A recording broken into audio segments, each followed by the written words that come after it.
On This Week in Enterprise Tech, the Monkey Boy falls, tapping is on the rise, and Windows 8.1 drops.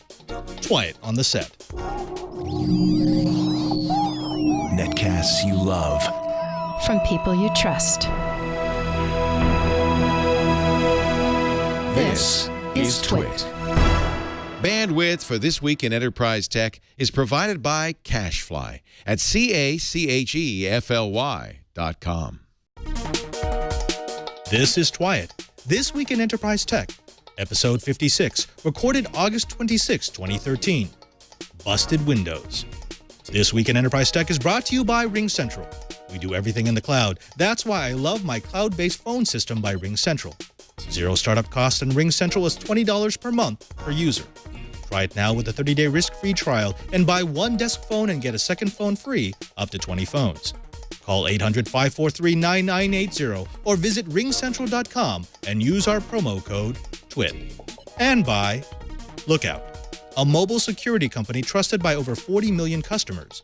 Lookout specializes in stopping new cyber threats, finding lost or stolen phones, and backing up data.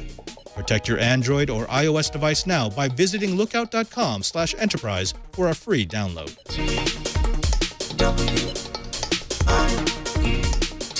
Welcome to Twy, This Week in Enterprise Tech. It's the show dedicated to the enterprise professional, the IT pro, and the geek who just wants to know how the world is connected. I'm your host, Father Robert Ballas here, the digital Jesuit, your guide to all things in the enterprise. And I've got an absolutely star-packed show for you, starting with my good friend, Mr. Brian Chi, the Geek in Paradise, the director of the Advanced Network Computing Laboratory at the University of Hawaii. Brian, how are things over in the land of waves and volcanoes? It's actually hot and humid, but I am getting ready to head out to the other side of the island and hook up a brand new gig pipe. So my underwater observatory is going to jump from a 3 megabit per second link to a full gig. It's going to be awesome, and we're going to be streaming HD video live from 3 miles underwater. It sounds awesome, and I think you just came up with our show title, Hooking Up with a Gig Pipe. Also hooking up with our gig pipe is Mr. Curtis Franklin from Enterprise Efficiency. Curtis, thank you for coming back. You're over on the East Coast now, anchoring us on the other side of the country. How are things with you? Padre, things are very good. Back in the digital swamp this week after being down in South Florida last week. Had a great time, but it's good to be back here where all things are air-conditioned and construction is underway. So happy to be here, happy to be back in cool, crisp North Florida for a change. Joining us after a long hiatus from the show, I'd say the conscious of Twit, the Jiminy Cricket on my shoulder, Mr. Oliver Rist. Oliver, thank you for coming back. What have you been doing since the last time you were on Twy? Absolutely nothing technical. I'm in the middle of trying to move back to the East Coast, the Northeast. So I'm surrounded by boxes and broken decks and paint cans. So yeah, my technology projects have taken a backseat, except for you, of course. Of course. Well, I mean, you're always in my hard drive. Yeah, that sounds wrong. But you know what's not wrong? Our last panelist, and well, I'd say that she has a certain expertise that we really need for this episode of Twy, Miss Mary Jo Foley. That's right, from All About Microsoft. She is the queen of everything MS. Mary Jo, thank you for coming back. It's been a while, and it's been a crazy weekend, right? It has been both. Been both. Yeah. We're going to get right into that because that's going to be our lead story, which is, of course, all about Microsoft. Microsoft had a huge announcement. In fact, two major announcements this week, and it's really sort of shattered the enterprise world. Of course, I'm talking about their announcement of the Xbox. Okay, no, totally. That's not it. It's about Ballmer saying that he's going to leave the company in the next 12 months, probably a lot sooner than that. Last week, we had a news item made public on August 23rd, where Ballmer had announced that he would be stepping down as CEO of Microsoft, that a search committee is working on finding a successor, and that even though he had previously indicated that he would stay on until his youngest was in college, which would have been until 2018, he is, in fact, looking at stepping down as soon as possible. Mary Jo, I want to throw this to you first because you got the scoop. You actually got to talk with the man right after this announcement. Tell us a little bit about those 15 minutes on the phone. Okay. So I haven't gotten a chance to interview Steve Ballmer for 20 years, except up until last Friday.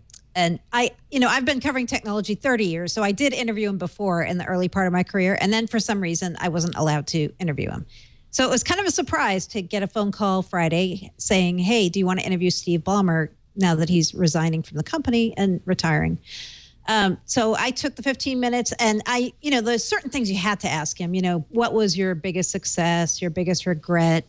The biggest regret, by the way, was Vista and the whole kind of, as he called it, the loopity-loop between Longhorn and Vista, meaning, that whole reset they had and how everyone got distracted. And they tied up the whole Windows team for years until they could finally get Vista out. And then customers didn't like Vista. So, yeah, that whole mess was his biggest regret.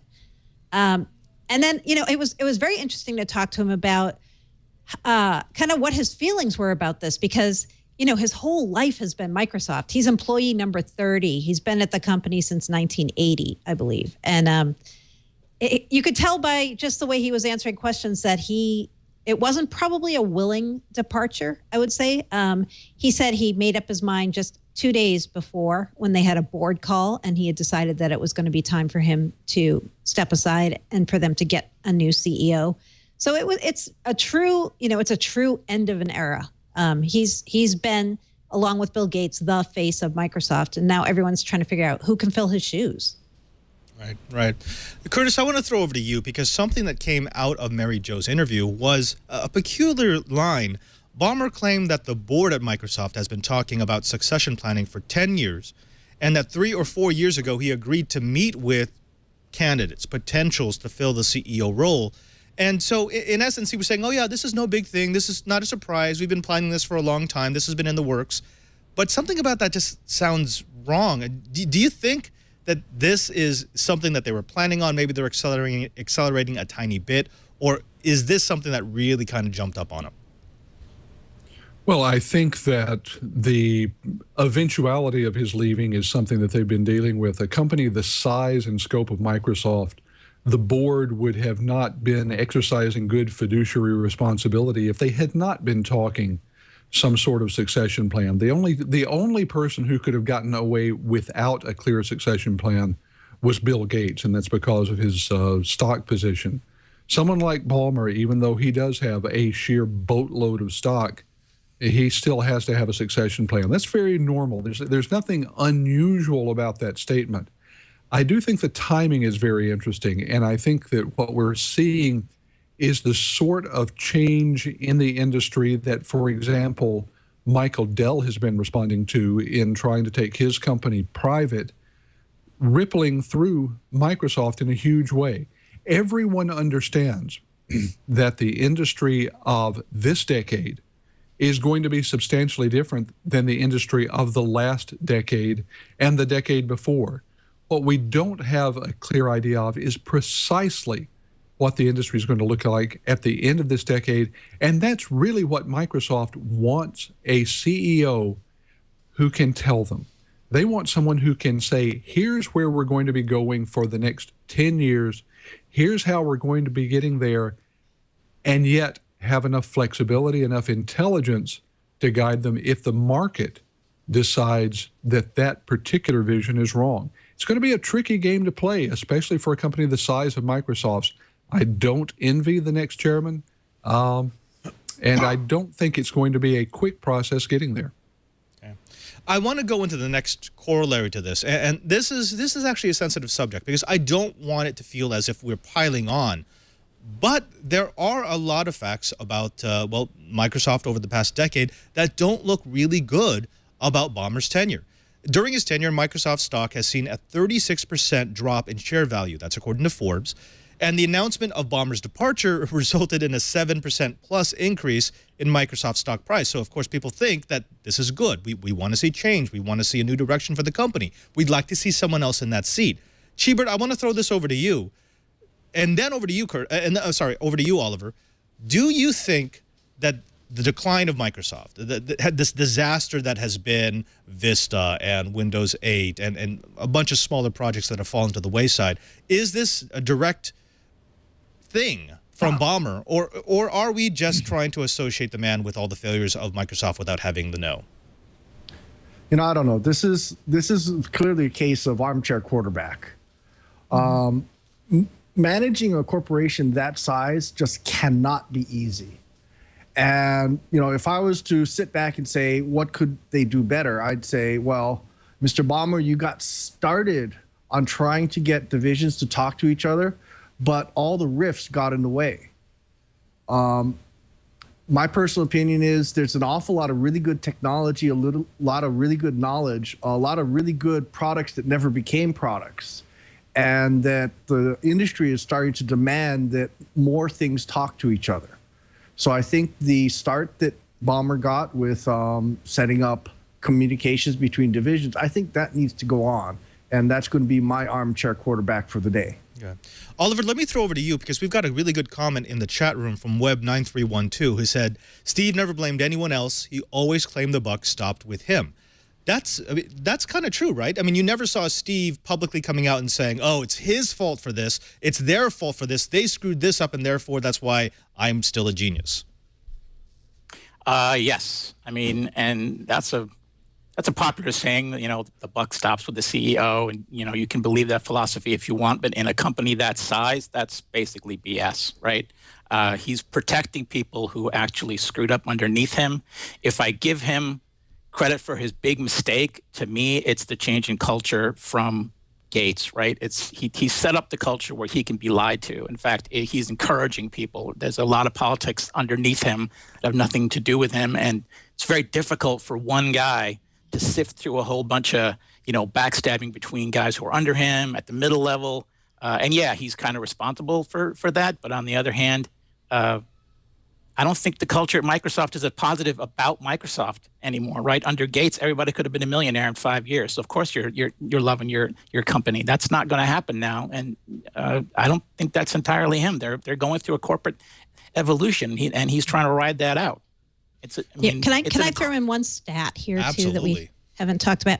You know, this is the one everybody kind of glosses over. Under Ballmer, Microsoft tripled revenues and doubled profits. So, you know, like everyone's like, oh, it's a failure, right? But it's like, yeah, okay, they have not had a great success rate in some consumer gadgets like the Kin and Windows Phone, I'd say is another one. But if you look at their products that have made money, the ones that we love on Twyet, but other people don't know about, like System Center and Windows Server and SQL Server, Windows Azure, Office 365, these have been pretty big successes. So I think you've got to balance this chatter out about, you know, it's been all downhill. Right. Actually, thank you for bringing that up. Both you, Oliver, and Mary Jo. The perceived failure of Microsoft, when you actually look at the breakdown, the financials, it's not a failure. They may not have exploded as much as, say, a Google or an Apple, but he's kept the path, and he's actually kept the company in profitability. So my question to the panel, and this is an open question, is why is there such a negative perception of Microsoft? Why do we just assume that everything they do is going to be a disaster? Why do we assume Windows 8 is an absolute Titanic when the numbers coming back are actually that it's a profitable operating system? Padre, I'd like to take that. It's just popular to slam Microsoft. It is. Curtis? Right. Well, I think that it is somewhat popular to slam Microsoft, especially coming out of the period around when he took over, when they were a much larger company. We've seen the same thing at Apple. The day almost that Apple was declared the largest company in the universe, it became very popular to start slamming them. We appreciate in our culture the struggle to the top. We hate it when a company actually makes it there. But a bigger thing is that the stock price is an indication of how the market thinks the company is going to behave or perform in the future. And what we have decided is that we need our technology companies to absolutely blow our socks off, change our world every couple of years. That's getting harder and harder to do. Microsoft has found it harder to remain loyal to the customers they already have while making dramatic change. Difficult thing to do. Apple is finding it difficult to do the same thing. IBM found it difficult to do the same thing. Shocking us. Yeah. Really changing the way we do things is getting harder and harder. And unfortunately, that's what the market wants.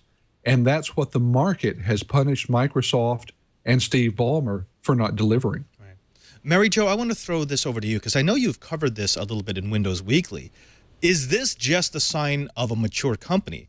You're seeing somewhat of the same thing in Apple right now, where they've had great success, but they've reached a level of maturity where it's much more difficult for them to pivot. It's much more difficult for them to innovate without alienating their customer base. Did Microsoft just get so big so fast that it was impossible for them to come up with, you know, what Curtis is talking about, with that revolutionary look at the way we use hardware/software, that we just assume that there has been. We just assume that they're done and they're gone. Yeah, I think there's this weird false perception that Microsoft doesn't innovate enough. And I would actually say with Windows 8, they innovated too much. I think they went too far too fast, and they went ahead of their customer base even. Not everybody's ready for a touch laptop. Not everybody's ready for a tiled interface when they're so used to using their PCs with multiple windows. So I don't think it's fair to say they have been lagging or that they don't know how to disrupt the market anymore. I mean, they disrupted the market with the Kinect very much so, I would say. I think where I see them having a problem is they are a very huge believer in the whole BYOD consumerization of IT trend. And I asked Ballmer, I said, why didn't you, quote, just be IBM? Because you're so successful in the enterprise. Why not just be an enterprise company? And they actually believe they can't be one without the other. They think they have to be successful in consumer to continue to be successful in the enterprise. I'm not sure I buy that, but that's what they firmly believe. That's what the board believes. And that's why they keep throwing money into things like Windows Phone and Bing and all the things they're doing with Xbox and Kinect. They really think they can't just rest on their enterprise laurels, and they have to be successful in consumer too. And now, you know, with their new charter of being a devices and services company, there's a ton of focus on them being successful with the Surface. And, you know, the first generation Surfaces did not do well, neither the RT nor the Pro, but they are going to come back with more Surfaces this year, we believe. So I think they just are going to keep going at that. And that's where they're going to have to really balance out. I mean, if they get a CEO who knows a lot about the enterprise, will he or she know enough about the consumer side? Or if they go consumer, will they pick somebody who also knows enough about the enterprise? It's these two gigantic kind of disparate businesses that they're in that I think makes it challenging for them to continue to really roll forward in a way that everyone thinks they're on top of the game. Right. Mary Jo Foley, I want to talk a little bit about another event that you covered, and that was back in October of last year when Ballmer announced that they were going to reorganize the company, and then this past July when he actually started breaking down the walls between divisions, they were doing exactly what you spoke of, which is trying to find that nexus between the consumer and the enterprise, the devices and services, and the old way of looking at Microsoft products. Now, at the time, it was confusing. I think now it's even more confusing. Do you have a better understanding of what they want? This devices and services idea that Microsoft is now selling devices that have an added-on value from Microsoft operating system, that they provide service for third-party companies making devices with Microsoft software. Do we know exactly what that is? Yeah, you know, it's been funny this past week watching everybody talk about, you know, what Ballmer's going to do now and the reorg and all. And I actually think the reorg makes a lot of sense. I think before, the way Microsoft's been organized, they had these 5 silos, right? They had like Windows Client, Windows Server. They had the Enterprise division, which also included Windows Phone. They had online services. And, you know, these were all very, sorry, the other one was Office division. So all of these were doing their own thing. They weren't really talking to each other very much until fairly recently. And I think what their new missive is, and they're going to have to find a CEO who believes in this, is that all of these things need to be bridged. There have to be common platforms that you can depend on having the same set of services, the same email client, maybe the same store for applications. And I think that's what this reorg is all about. It's kind of breaking down those silos that have existed in Microsoft for a long time and kind of empowering the company to have devices, both their own and third-party devices, that run services from Microsoft. So things like Azure, Office 365, you know, they have all these consumer services too, like Outlook.com. They have SkyDrive, they have Xbox Live. So they already have all these things, and it's just now a matter of them actually tailoring this and getting them into the right places on their own devices and competitors' devices too. We'll be talking all about what's next for Microsoft as soon as we come back. But first, I wanted to take a moment to talk about the first sponsor of the Twight Riot, and that, of course, is RingCentral. Now, when Leo built this studio, this beautiful studio that you see around me, he decided that we should eat our own dog food. We've been telling people that they should go into the internet for their services, that they should put everything in the cloud. And so when our IT guy Russell came to us and said, hey, you can have a full-featured phone system but not have to have any of that bulky PBX hardware in the basement, well, it was a no-brainer. We love RingCentral. We get zero startup costs, no PBX hardware to install or maintain. RingCentral allows us to customize all of our call handling. Our producers can get their voicemail and their emails, and we can even get our fax messages right on our smartphones. And now they have a brand spanking new feature, Business SMS. Now you can send text messages to your customers and colleagues from your business phone number. No more using your personal number. It looks more professional. It looks more like you. So here's what I want you to do. I want you to try RingCentral. RingCentral offers all-inclusive pricing as low as $20 per month per user. And you can start right now with a 30-day risk-free trial. They have a special offer for my listeners. When you buy one desk phone, you get a second phone free up to 20 phones. So call this number, designated for my listeners, 800-543-9980. That's 800-543-9980. Again, 800-543-9980. Or you can go to ringcentral.com and use the promo code TWIT. That's ringcentral.com, promo code TWIT. And we thank RingCentral for their support of This Week in Enterprise Tech. Let's get back into it. We've been speaking a little bit about what has to happen next. Now, let's put Ballmer behind us. Whether or not you love him, whether or not you hate him, he did what he did, and Microsoft is where it is. Now, what do they have to do to be a success in the next decade, the next 10 years, the next 20 years? We've got a couple of opinions. The first one from Wired, which suggests that Ballmer's departure comes 10 years too late. They essentially say that the battles that are worth fighting right now have already been won and lost. The battle for the tablet, the battle for the mobile device, the battle of the web. Well, Microsoft really can't make headway into those. Those markets are mature and it's past. They suggest that Microsoft can only regain its position by leapfrogging Apple, Google, and Amazon. So let me go over to you first, Chibert. What do you see Microsoft having to do in order to make that leapfrog complete? What do they have to do to prepare themselves for the next 10 years?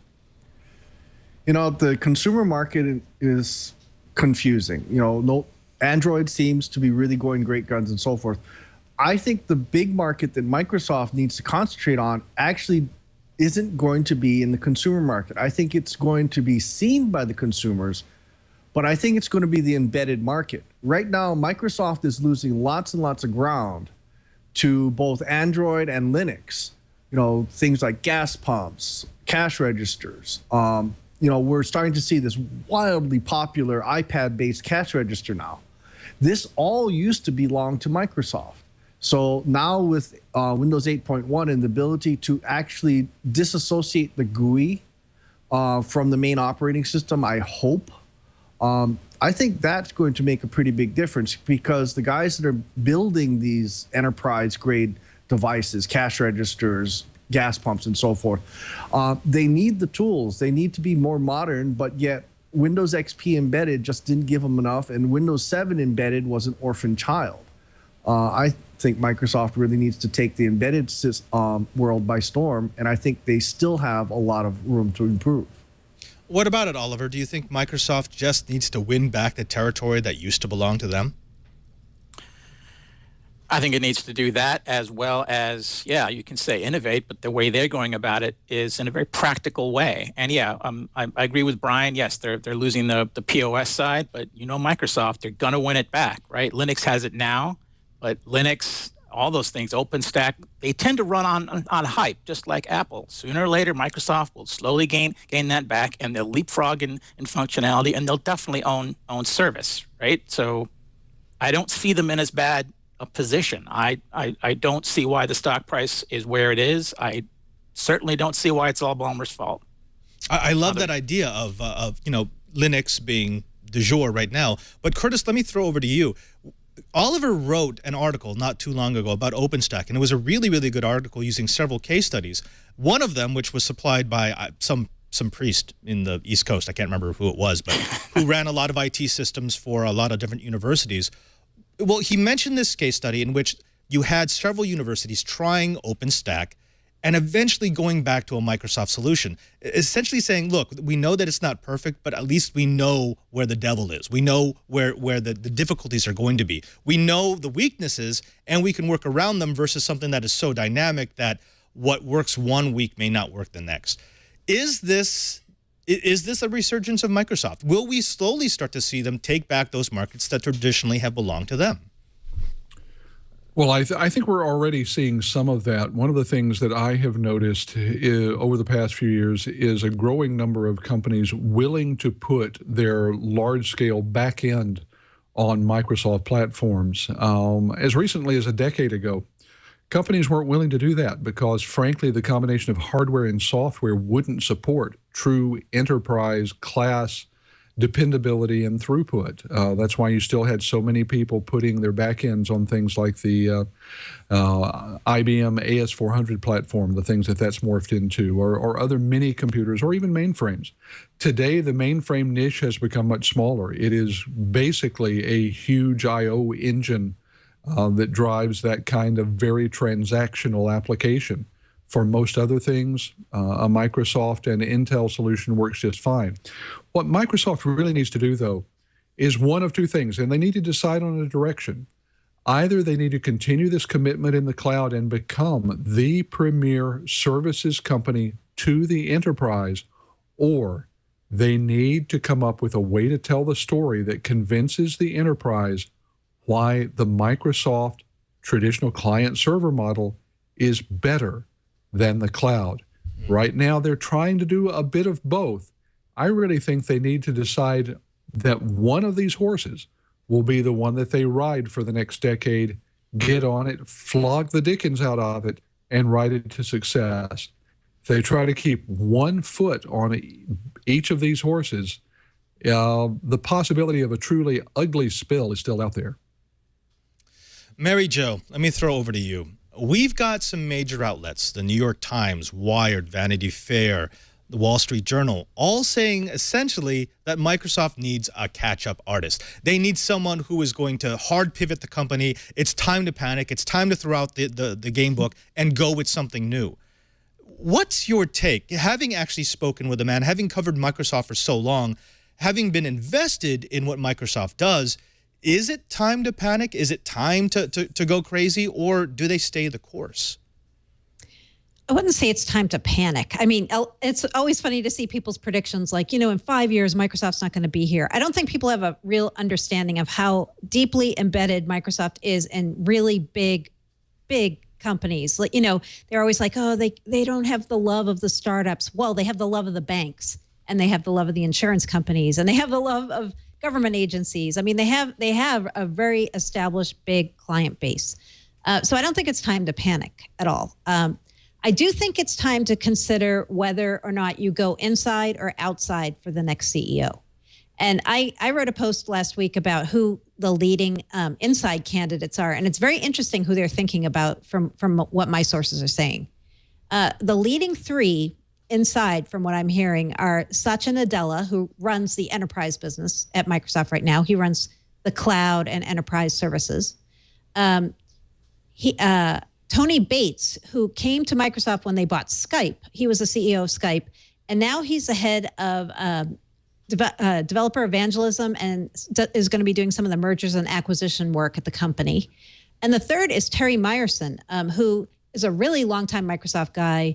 He has been running Windows Phone engineering as of late, but now he also is in charge of running Windows operating system division and the Xbox operating system division. And so they're putting those three operating systems together and making that a separate division. Right. They're not really looking at, from what I've heard, at people who recently left Microsoft. They're probably not going to go with Elop, I don't think, who is running Nokia now. Probably not going to go with Steven Sinofsky, who left Microsoft as the Windows chief. Some of the other names that have been bandied about as former people, like Paul Maritz, who's working at VMware now, or actually at Pivotal now. So I don't think they're going to go that route, though. I think that's one set of ideas is you stick with the people who are inside, who really know how Microsoft works. But I think they're probably going to go outside. And I think that'll be more for image than anything else. But their challenges there are two. One is outsiders never, ever succeed at Microsoft. The people who they brought in the past from the outside, they almost never win. I mean, they stay for a bit. They can't really negotiate the political waters there, and they leave. Ray Ozzie is a good example of that. The other problem is, how do you find somebody on the outside who can know about the whole diverse set of things that Microsoft does? Because unlike Google or unlike Apple, Microsoft is in everything from gaming consoles to phones to embedded operating systems to the cloud to Windows Server. And how do you find somebody who has enough working knowledge about so many kind of integrated parts that they could come in and, even with the best senior leadership team advising them, actually do a competent job of running the company? So I think they want to go outside, but I don't know if they actually will, and maybe they'll stay inside for the candidates. I want to do one last bit for this before we have to move on. And I'm going to start with you, Chibert. Let's put aside names for a second, because it's too easy to pull out names of superstar CEOs and potential candidates. If you had someone coming in, what would be the one thing that you would want him or her to do, or the one thing that you would want him or her to institute at Microsoft? What's that bit of strength, that bit of position that they would need most in order to make Microsoft into the company that you want to see as an enterprise user, as an administrator, that you would want to see for the next decade? I think Microsoft needs to play to its strength. It has the ability to control an awful lot of pieces in the enterprise, from SharePoint to Exchange to all these other pieces. There's lots and lots of good pieces, lots and lots of pieces that enterprise use every day. I think what Microsoft lacks right now is communications. I think Microsoft needs a communicator for their new CEO. They need to continue the job that Ballmer's already started on breaking down the walls. Just listening to all my friends at Microsoft and how they complain about, gee, that division's doing that, why can't we do that also? Or, gee, I didn't know that other division was doing that. I think Microsoft needs to start eating its own dog food. I think Microsoft needs to start communicating and sharing technology between divisions. And I think Microsoft needs to bring more of the projects out of Microsoft Research into the mainstream, maybe little bits and pieces. My best example is Microsoft Tag. That was a great technology that was horribly marketed, and maybe it would have done better with better communication. Curtis, over to you. Same question. The first 100 days of the new CEO, what needs to happen? I think number one is communicating with people inside the company. I think that the new person at the top of the food chain has to be able to excite the Microsoft employees about what they're doing and convince them that they can be on top again. That's number one. Without that, nothing else is going to happen. Number two is convincing the market, and that means going to the major players, both in the press and in the enterprise space, and convincing them that despite everything that they have heard from a fashion-sensitive marketplace, that Microsoft is going to be not only a technology that they can depend on, but a technology that their employees will want to work on. Get those two communication jobs out of the way first, and the rest will follow. Oliver, as a man who has actually worked for Microsoft, who's been part of the culture, what's your insider look on the exact same question? What would you want to see out of a new CEO? Well, one, I can't comment too closely due to my agreement, but I will say I disagree with both Curtis and Chibert. In the first 100 days, if some guy gets up there, especially from the outside, and says, I have a clear vision, and tries to communicate that to both the public and the employees, I would hope he gets kicked out. If you can do that before the first 18 months, I think you ought to be kicked out, right? This is such a huge company. And the idea that Microsoft should concentrate on the enterprise, they're winning. And what are you going to do? Throw Xbox out? Stop moving that forward? Stop with the Windows Phone? You can't do that. right? Microsoft is trying to own it end to end. I do believe in that vision. So does Microsoft. So do the people internally. We all dog food our own stuff, whether vendors or internal employees, and most times we like it, right? Right now, there's a lot of question marks with both Office and Windows 8, but under the Windows 7, Windows Server 2008, the Windows Server 2012 section, we all loved it. And by the way, Office, holy mother of God, that is an amazing platform, right? And no enterprise can do without that, and it has zero competition. They are winning. They are dogfooding. And no, they can't toss profitable businesses or profitable directions out of their vision and maintain any kind of leadership going forward. Oh, I love that. I love that viewpoint. Mary Jo, I want to give you the last word on this. And a slight alteration to the question, and that is, listening to what Oliver has said, what are the sacred cows at Microsoft? For the new CEO coming in, what are the things that he or she really shouldn't touch? Just let it play out, see how they go, and where is there room to innovate? I never have thought about the sacred cows. I'm always thinking about what they should touch instead of what they shouldn't touch. Well, and one thing I think based on conversations I've had with Microsoft employees and Microsoft customers, one thing I think that the new CEO needs to do is get away from gratuitous secrecy.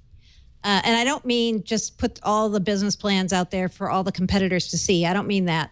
But I think Microsoft's gotten in this really weird rut, especially as of late, where they've decided like being secretive, even about things they don't need to be secretive about, is where they should be going. And I think that's really done a lot of harm. I mean, there's people inside the company who just don't even have a clear vision of where products are going that they need to know about. And they need to know about them from an integration standpoint and even from an internal competitive standpoint. And customers especially. I get calls from customers about things like, where's Microsoft going with BizTalk? Are they dropping that product? And, things like BizTalk and System Center and Dynamic CRM, those are things Microsoft doesn't need to be so secretive about. Halo, yes. Forefront, no, right? It's like they should be communicating to their enterprise customers more and their internal employees more about things so that they feel like there's a strong there's a plan, there's a vision. There's not a feeling inside like, okay, now we're in this weird holding pattern because we just reorged and we're going to get the CEO who may or may not know what to do now. They need to give people inside and outside confidence that Microsoft has a plan and they're going to execute on the plan. Whatever the plan is, they just need to feel confident like there is a plan. Speaking of the plan, let's move on to the next bit of plan that we have, and that is talking about, I think, actually an upbeat story for Microsoft, all about Windows 8.1. Now, only if we had on the show the person who broke the story and could flesh it out. Oh, actually, we do. That's right. Mary Jo Foley, tell me all about 8.1 going RTM. Okay, so this is a really weird story because Microsoft has not yet publicly announced that Windows 8.1 went RTM. But people I've been talking to late Friday and over the weekend said, yes, there was an internal email that went out to the Windows Client division only that confirmed they've gone RTM, that it's done. And I don't know why they're holding off on announcing it. I mean, there was some talk maybe last Friday wasn't the best day given the Ballmer announcement. But I thought maybe today they would announce it because it would be kind of a nice upbeat story to start the week with, that they had actually finished the next version of Windows and it was going to go to OEMs now and everything was on track. But we haven't heard that still. And it's not because it's not done. I mean, the bits are already out there leaking onto servers out in the wild. It's done for sure. But I think they're trying to figure out how to communicate the message as to when people are going to get these bits. The rumor is nobody is going to get the bits early. So no MSDN, no TechNet, no volume licensees, that everybody's going to have to wait until mid-October when they actually, quote, launch the product. And if that's the case, I think they're going to have to explain this very carefully, why they're doing it this way. People are feeling, if that is the case, is it really not done? Did they RTM a buggy product? Are they going to use the next 2 months to kind of patch it, fix it, update all the apps that ship as part of Windows now? I think they need to be very clear, if it is the case that no one's getting the bits early, why they are not. Right. So that may be why there's a little hesitation about announcing this and trying to figure out the correct kind of public way not to put a damper on the fact that the new Windows is done. Right. Mary Jo, I love the fact that you brought up the fact that this is only going to release to the OEMs, that no one is getting it early. But Chibert, I want you to explain to the folks at home, especially those who maybe don't always play in the enterprise space, what is it about the MSDN people or the TechNet people getting those bits early? Why is that usually important? Well, MSDN, TechNet, and all those, these are the developers. The MSDN actually stands for Microsoft Developer Network. And when developers get bits early, that means that lag time, the rubber band effect of when are those features going to get integrated into apps. You know, Halo couldn't have gotten out with Connect support unless the developers had gotten early. You don't just wave a magic wand and code appears. There's a long development cycle, and if you don't have the hardware or you don't have the bits that you can't test against, that means the end user applications like Halo, like whatever's, if you're not testing it against the actual bits, that means you're not testing and more bugs. Right. So I question the wisdom of this, because the developer community needs to be behind Microsoft. We've already seen what happens when the developer community isn't behind a company with Windows Mobile. I love the operating system, but there are no apps for it, or very few apps, or the apps are very late in coming. Right. Oliver, I want to go over to you, because we've got from Mary Jo's article some of the changes that will be taking place in 8.1. We've got the return of the start button. We've got the ability to boot straight to the desktop. We've got the ability to actually unpin Metro apps. And we have a usable Windows App Store.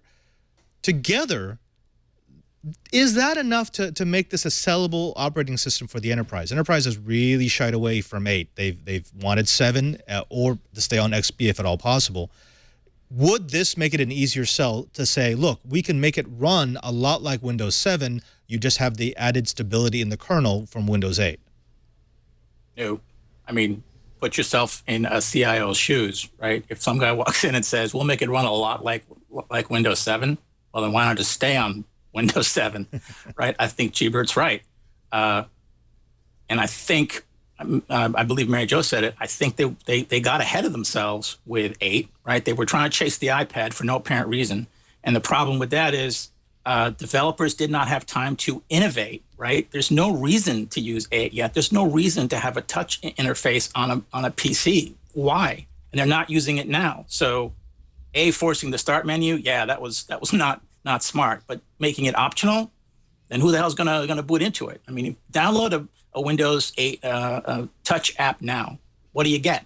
You get either something mediocre, or it's gonna you press the icon on the 8 side and it drops you right into the Windows 7 screen. And they kind of truncated Windows 7. You're not finding all the features there that you used to find, and that's another mistake. So they need to find a balance, and their developers need to catch up. That partner opportunity needs to catch up. And to Curtis's point, it has to take leaps and bounds. It's got to have that killer app, right? And they don't have it yet. Even Office is not a killer app on the start menu screen. I can't call it Metro now. I forgot what we were supposed to call it. Yeah. Curtis, let me go over to you, because you have spoken about this whole idea of leaps and bounds. You have to have that killer app. You have to have the reason why they use the Metro interface. Obviously, we haven't seen it yet. I bring out Metro every once in a while when I want to show off my touchscreen, but most of the time I work from the desktop. Listening to the changes that they're making for 8.1, it really does sound like a backtrack. Or if you want to spin it positively, to say Microsoft listened to its users and have said, look, we hear you, you want this, we're going to give it back to you. But then how do they get back to that point where people start using the touch interface? They start using the Metro interface. Oh, you're muted. My apologies. I think the way that they get to forcing people to use the Metro interface is helping the growth in tablets. Because let's face it, people reaching up and touching the screen at their desktop is something that we have trained people out of for the past generation of office workers. That's going to be a very tough thing to do. It has to happen on the very mobile platform first. The other thing that they haven't done yet, and this is not so much Microsoft as it is that developer community, we haven't yet seen the application where we go, yes, this is it. Now I understand why this is such a very cool interface.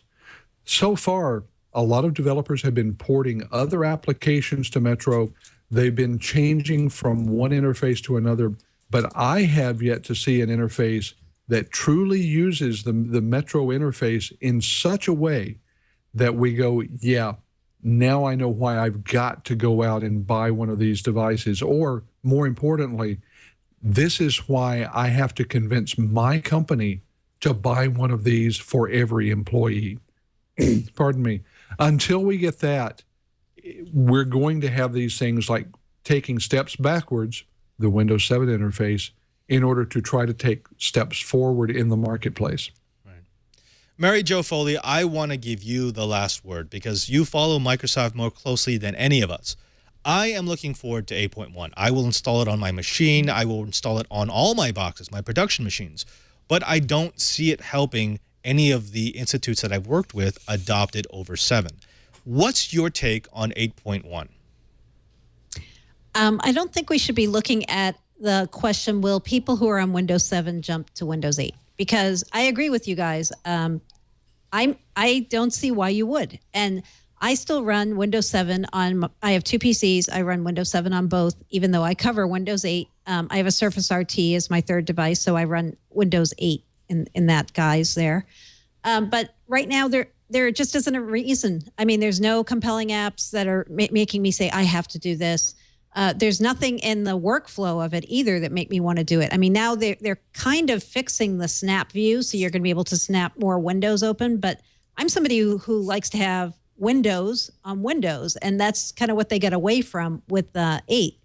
So I don't think we can look at it that way. I think it's more, and I think they're not really looking at it that way either. I think they're saying, okay, when somebody buys a new PC, if they're getting off XP, if they have, requisition at their company to get X number of new PCs or tablets, this is when they're going to get Windows 8.1 or Windows 8 or whatever successor, 8.2 if there is one.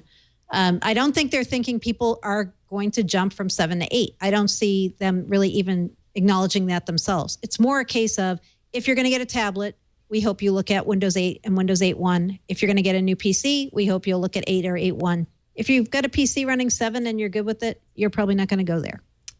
Good words. Mary Jo Foley from All About Microsoft, also the host of Windows Weekly here on the Twit TV network. Thank you very much for joining us. I know you have to go. You do have a busy schedule with everything going on in the Microsoft world, but I want to give you your time to talk to the Twite Right. Tell us what you're doing, what people should be looking at, what people should be looking forward to. Okay. Yep. So you should be looking in the month of September for some new tablet devices being launched, especially Nokia, it sounds like, is going to have an ARM-based tablet that they may be announcing around September 26th in New York. This could be pretty interesting. It's weird they picked ARM to do a 10.1-inch tablet, supposedly. But yeah, we're going to be watching for that. And then going into October, we're going to be having, hopefully, a whole lot of new hardware that makes Windows 8.1 more interesting. Some 8-inch tablets, some tablets from Microsoft, like the Surface 2 and the Surface 2 Pro, which are their successor tablets to what they have now. So I think it's going to be a very interesting September, October for hardware. And that, in the end, that's what people buy. They buy hardware. They don't go, hey, I want to buy Windows 8.1. So watch for lots of coverage of that in the coming months. Thanks again for being with us. It's always a pleasure to have you on. Do you want to remind the folks of where they can find you on Windows Weekly? Sure. So I do a blog called allaboutmicrosoft.com. I'm on Twitter all the time, at Mary Jo Foley. You can always hit me up with questions there. And then we do Windows Weekly. We'll do one this Thursday, in fact. And I'm sure we'll talk more about the reorg and 8.1 and all that good stuff. We'll have you back as soon as we possibly can, as soon as we can make it work for your schedule.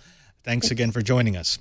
Now, right after this break, we're going to be talking all about packet capture and analysis. That's right. If you want to know what the NSA is doing with your traffic, how it looks, what it looks like, and what they can determine from what they see, you're going to want to watch. But before then, I want to take time to talk about the second Twite Right sponsor, Lookout. Now, you probably aren't using the same devices that you did 10 years ago, 15 years ago, even 5 years ago. So if that's the case, why are you still using the same security methods from 5, 10, 15 years ago? We need a new way to look at security because PC antivirus solutions aren't the best, and as more and more of our business and personal information moves from the desktop or the laptop into a mobile device, we need a new security paradigm, and that's where Lookout comes into play. Lookout is a mobile security company based out of San Francisco, which is mastering a new approach, securing the next generation of connected devices for 40 million people globally. The Lookout platform is built on the world's largest mobile threat analysis system, and it uses it to protect against malware, spyware, privacy issues, and phishing, among other cybersecurity threats. Lookout for Android, iOS, and Amazon Kindle offers the best protection for your personal device with features like automatic protection from malware, adware, and spyware, a premier Find My Device solution, which includes a really cool feature called Signal Flare. Now imagine this, if your device is about to run out of battery, you wouldn't be able to track it, but Signal Flare automatically saves your device's last known location when your battery gets low, which significantly improves your chances of finding it even after it runs out of juice. It does automatic data backup and restore, and has easy device management from Lookout.com, anywhere, anytime. Lookout worries about security so that you don't have to. They've stopped tens of millions of mobile threats to date, and they have a product for business tools coming soon. Now, here's what we want you to do. We want you to learn more about Lookout for Business or get the free Lookout download for Android, iOS, and Amazon Kindle.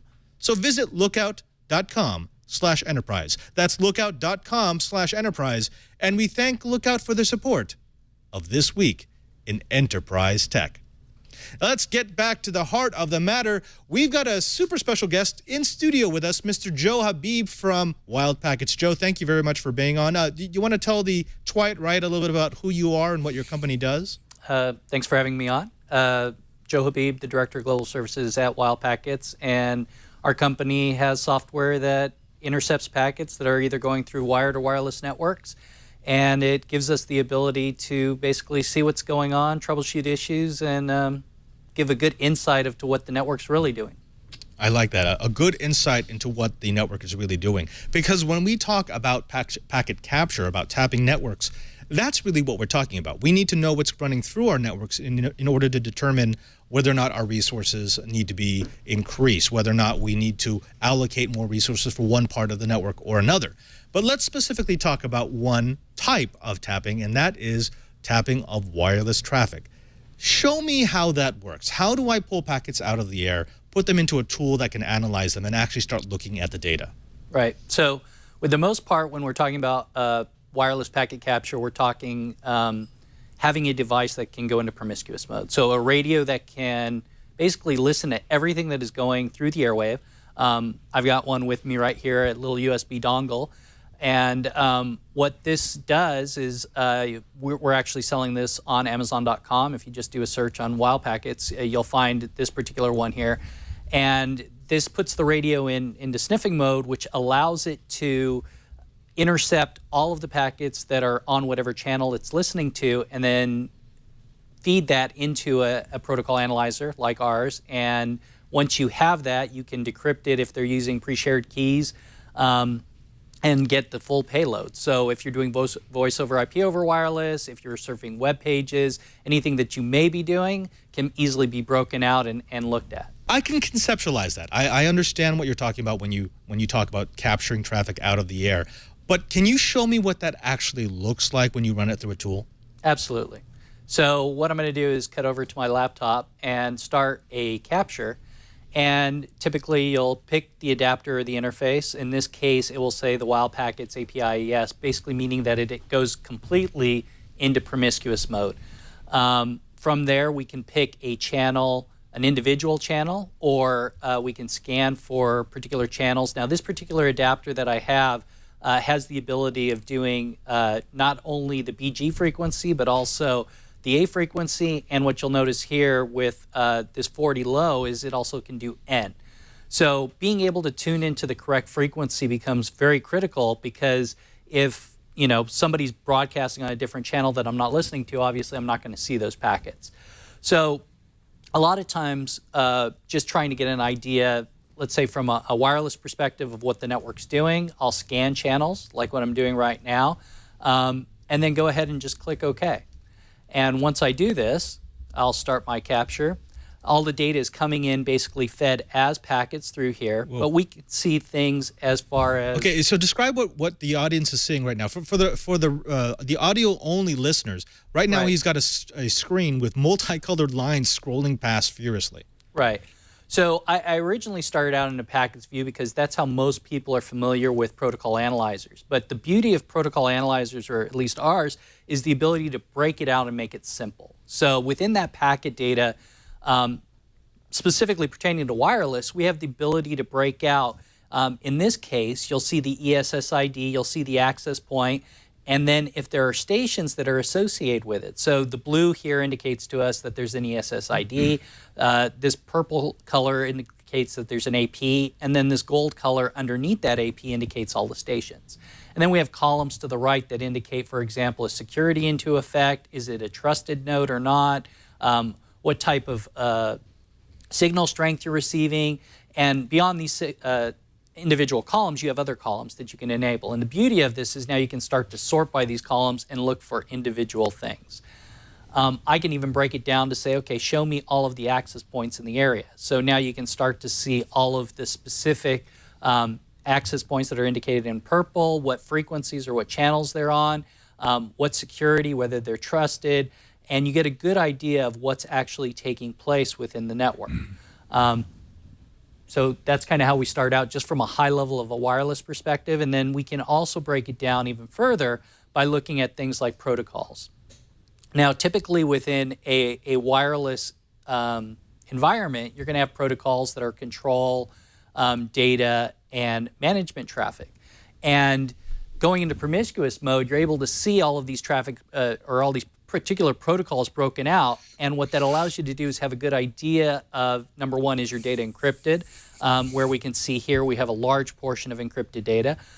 You'll also get an idea of how much management or control traffic is taking up the airspace. And I think one of the critical things as we're talking about this is understanding that it's open space, and air, nobody really controls it. So, you know, everybody can buy an AP, everybody can put an AP on the same channel, and if that were to happen, then typically wireless performance goes down. So being able to identify, for example, the management traffic on a particular station or how many APs are on a station allow us to tune networks and also ensure the security of those networks as well. Okay. So what you've done is you've taken a wireless adapter, you've put it into promiscuous mode, so it's not associating with any particular AP. It's just capturing all traffic that's running through the air.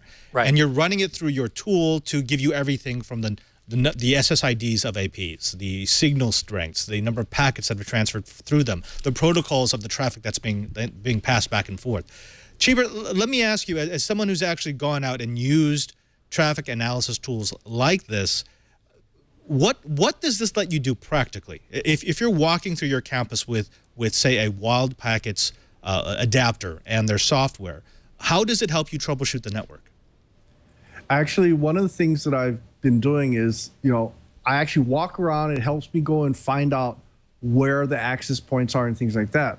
But the best example is I was actually sitting downtown waiting for my wife to finish work. And just for grins and giggles, I had my Pringles can antenna. I was actually scanning the buildings. I actually found an open AP, and I was looking at the traffic, and and through the traffic, I figured out which bank it was, and also that someone was running unencrypted logins. So I was actually seeing logins going by. Good thing is I actually I knew who the IT guys were, and I called them up and said, you guys really want to try and track down this access point because it's spewing unencrypted private stuff. And got a call back in about 10 minutes, and the guy says, look up in the window, and he was holding the access point like a dead rat in the window and saying, I owe you lunch. Good. That's it. I owe you lunch. Joe, let me go back to you. Yep. We're talking about wireless traffic capture right now. Yep. But I started with wired capture, traffic capture, using Wireshark. Oh, actually, back then, what did we call it before it was Ethereal. Wireshark? Ethereal. So tell me, what's the difference between capturing wireless traffic and capturing wired traffic? So the frame type is going to be a little bit different. So for example, let me just split my screen here, and I can actually show you what it looks like from a protocol perspective. You're going to have 802.11 frame types versus Ethernet 2 type frame types. You're not going to have management control and data as you would in wireless. So there's some framing that is elementary different. The other thing is if I want to capture traffic on a wired side, I'm going to have to hang off of a span port or have a tap in place, whereas on a wireless side, I can just have a dongle or a USB device that goes completely into promiscuous mode, allowing me to see all of the traffic. So, you kind of got to do a bump in the wire if you're going to go wired, or somehow redirect those packets to see it. And the beauty of all of this is everything is completely undetectable, because we are completely passive at that point, right, because the packets are just passing through us. Exactly, because if it's a wireless AP, those are just signals in the air. So if you're intercepting those signals, nobody else knows. It's just like a television signal. It's RF energy floating through the ether. Whereas if you're trying to take a wiretap, although I prefer that, you actually do have to have some sort of hardware in the network in order to make that work. Now, okay, so we know how we capture traffic, and we've talked extensively about taps. We've actually got a fiber tap on that desk over there. So they know about the technology that allows them to take bits of the traffic. My question to you is, what do we do once we have the traffic? I mean, some of it is self-explanatory. If I have a list of APs and a list of protocols, okay, that helps me do what Cheebert was talking about, where you're looking for points of insecurity in your network. But otherwise, when you're receiving gigabytes, terabytes of data off your taps, what do you do with them? I mean, I can't scroll through them line by line. Right. What do I need in order to turn that into useful information? So a big portion of it is understanding visually what are you looking for. Now, in some cases, you may be interested in something as simple as web page reconstruction. Another case may be where you're just looking at response times within flows and conversations. Now, a lot of what you can do within this product is if you have an idea of what you're looking for, you can jump straight to those sections. So for example, if I take something as simple as a web page request, I can actually show what the contents of those web page that somebody actually went to would be. So if I could cut over to the laptop, I'll show you, here's the basic code of a web page that has been captured. I can display this web page as HTML. You're going to get a warning because just if there was a virus that was in that web page, you would actually, infect your machine as well. But here we can see a web page that has been just reconstructed basically from the packets themselves. So once you have the packets, there's a lot of information that you can tell. So there's an integrated expert within here as well that will show things like retransmissions that are occurring. Or one thing that I will typically do is enable something like worst response time, looking for codes where I have, for example, a 3-minute response time for an HTTP request and breaking it down visually to see where the gaps in the timing are within those packets. So taking some really high-level data from where you have thousands of conversations or many conversations, and then sorting on something as simple as response time, and then breaking it down even further to, what is the packet timing? I can even come here and see the payload, what individual things were requested from the site. Wow, so this tool really lets me drill down as deep as I want to get. Absolutely. Okay, so what you've been able to do is you've been able to capture a group of packets. You've been able to capture a data stream. Let's say you've got a tap on someone's external, so you're getting every single byte of data that transfers either to or from the internet connection. You can now rebuild anything. You could replay someone, whatever they're surfing on their desktop in real time. You can replay VoIP conversations. You can even capture the data from encrypted tunnels, and were you able to break the encryption, you could replay the data going back through those tunnels. We could decrypt it and show that as well. Yep. Right. And okay, so when I'm looking at that screen, so the expert mode screen that you just showed me that allows me to drill down, how do I know what's useful? Because I this is one of the things that I hear from our audience all the time when they write me. They say, this is a really, really cool tool. I love the fact that you can do this. I'm geeking out over it, but there's just so much data here. Right. How do I know what's important to look at? So one thing you kind of mentioned earlier was clear text traffic, or Brian did a little earlier, and seeing things like POP or SMTP traffic. Here's a simple example. I'll double click on this POP traffic and go look at the payload, and you can see something where there's somebody's password. And it's that simple to where you can go ahead and get that level of information, provided, you know, it's a clear text protocol. And this is where, you know, in certain environments, ensuring that the protocols that are in use are not clear text protocols. And then having the ability to filter and looking at a very high level from a protocol aspect of identifying which of those protocols are encrypted or unencrypted traffic. Okay.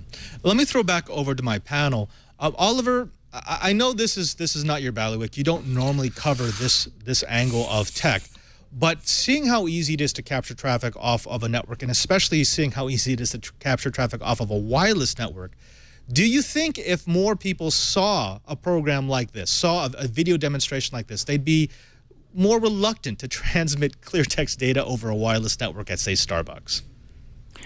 Yes, I'm amazed people still do that, period. I mean, I advise anybody who asks me that, no, never ever do that. So I think a tool like this, A, would let people see the problems with that, and B, would let them fix it.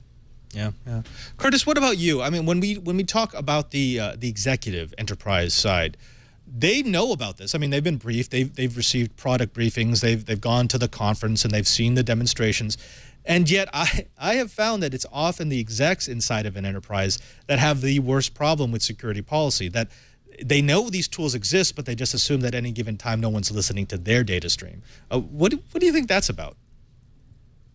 I think that there's a great deal of it that is the result of the sense of privilege, that because they are very important people, that no one would dare listen to their streams. There's another part of it that is familiar to anyone who is the parent of a teenager, the forgetfulness meme.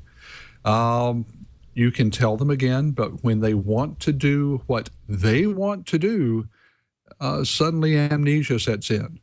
It can actually be convenient if you're someone who's charged with security, because they'll go off and you get to wrap their knuckles for violating things that you've told them about 20 times. Unfortunately, as you say, it is the executives who push the envelopes most consistently. I have yet to meet a security officer who won't tell you that their biggest problems come from the executive suite. Chibert, I want to throw over to you because we did have a question in the chat room is this deep packet inspection? I mean, is this the tool that does deep packet inspection? Explain to them exactly what deep packet inspection means. Okay, so deep packet inspection has a connotation, and it usually goes with things like UTMs, you know, the new generation of firewalls. So yes, a protocol analyzer will go and sift through all these things, but there's a certain amount of manual operations involved. The expert mode is great. So when you talk deep packet inspection, it's taking that automation to several layers up. I want to be able to go and say, I want to look for a signature that matches CERT advisory number, you know, 6F4C, you know, things like that. So yes, underneath the hood, there's some sort of deep packet inspection. There's some sort of protocol analyzer, but it's many, many layers removed from what Joe's talking about. The wild packets type of protocol analyzer is what you use to go and say, I've got a problem right now. Let's go and see if we can figure this out. You know, things like, why aren't my Wi-Fi clients roaming? Or why is my Wi-Fi based VoIP tools having so many problems? So that's a tool. Now you combine that with something like what Wild Packets has. They have a recording device that allows you to record the higher level information so that you can go back in a historical view and say, okay, Mr. CEO, I had a problem at 10 p.m. last night when I was calling Japan. With the historical recording, I can go back and try and figure out what's going on. So they are the same thing, but with different abstraction layers. Right, right. Joe, I want to throw over to you. We're getting a little bit of a flurry in our chat room right now from people who are freaking out. They're saying, well, how do I defend against this? I mean, I didn't realize my traffic was so easy to tap. So, but we're not, I mean, this is nothing new. This is something that everyone should know about. If you've got anything to do with any kind of technology today, if you're sending data over the internet, you should know that these tools exist. And that means you should play with them. You should load something like this on your laptop, on your desktop, and actually see what transfers through your network and what you can see, how easy it is to analyze that traffic. Let me ask you, what are the things that you want to look for in your traffic capture program?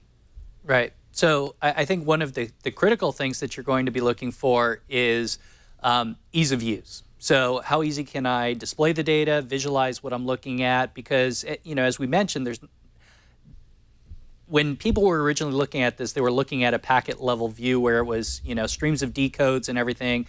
A lot of being able to visualize what you're looking at becomes very important, especially for people who this is very new to. So understanding, for example, and you know, a single click showing the protocols and seeing something as clear text as HTTP, breaking down the nodes as to what stations are connecting to what, become very critical, because what that allows you to do is really understand what your machine is doing. So one thing, you know, just using myself as an example, I'll run this on my home network, you know, set up a span port or make a homemade little tap and inject it in the wire and watch to see what my home machines are doing. Are they making connections?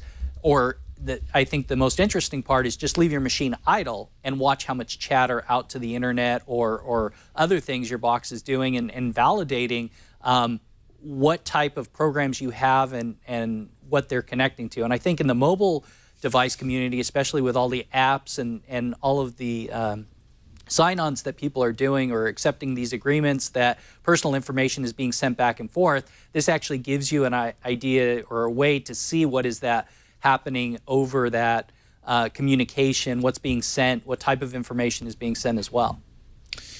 Well, I want to keep talking, but unfortunately, we've gone way past our hour. That's right. You've used up another hour listening to the best dang enterprise tech show in the universe. I took a poll on Straw Poll. You can find that. Yes, it's true.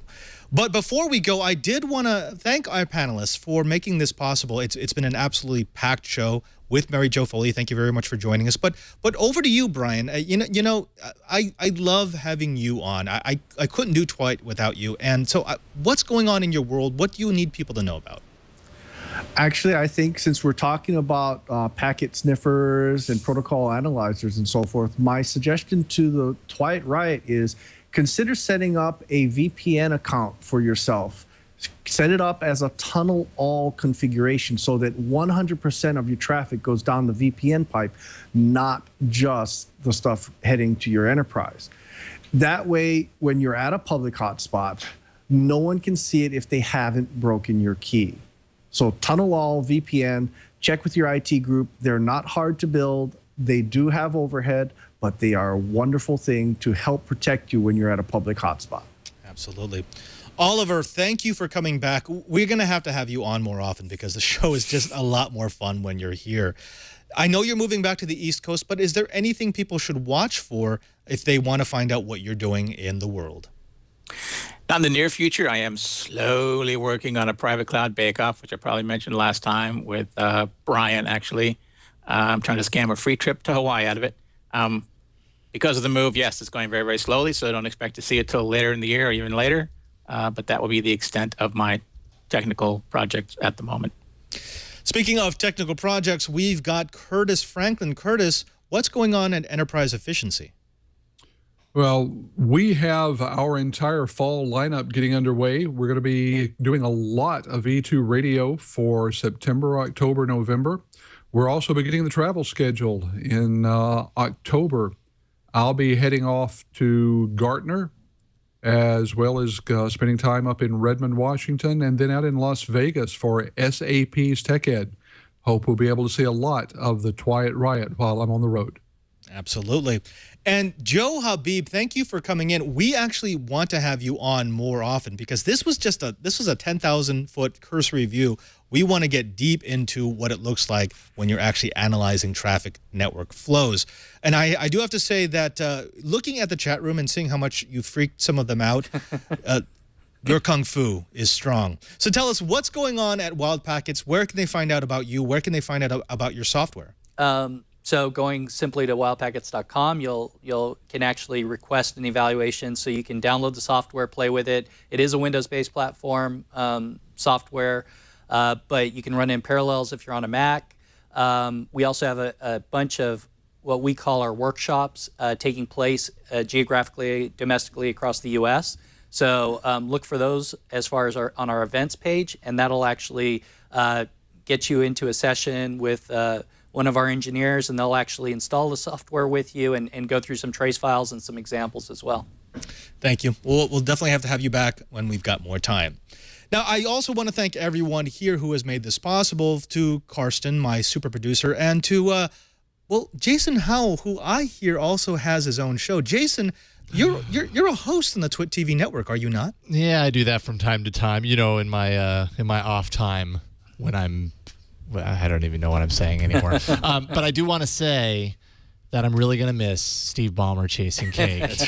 I really hope that the next CEO will give us as many awesome animated GIFs as Steve has done. But yes, you can find me at twit.tv/AAA. All About Android. It's my show. Thank you. There you go. And you know who else I want to thank? I want to thank you. That's right, our loyal audience for coming back, for downloading, for watching us live. So I want to do something for you. I want to give you a way to get every episode of Twiat automatically delivered into your device of choice. The way that you do that is by going to our show page at twit.tv/Twiat. There you'll be able to find a menu that gives you all the different ways you can get every episode of Enterprise Goodness delivered into your iPad, your iPhone, your Android tablet, your Android phone, your Windows mobile phone, your Zune, whatever it might be. We're going to find the format that fits you best. Also, you can find us at our Twit YouTube page at youtube.com/Twiat. There you'll be able to find not just all of our episodes, but all of our individual segments. If you want to learn about stuff my IT guy says or the data center, that's the place to do it. Also, did you know that we do this show live? That's right, every Monday, noon Pacific, we are here in the Twit TV studio. And if you watch live, you get to see how the sausage is made. The things that don't go into the final download, trust me, it's worth it. And as long as you're there, why not log into our live chat room at irc.twit.tv. There you'll be able to meet some brilliant engineers, some really funny trolls, and yes, experience the temporary community that is Twit.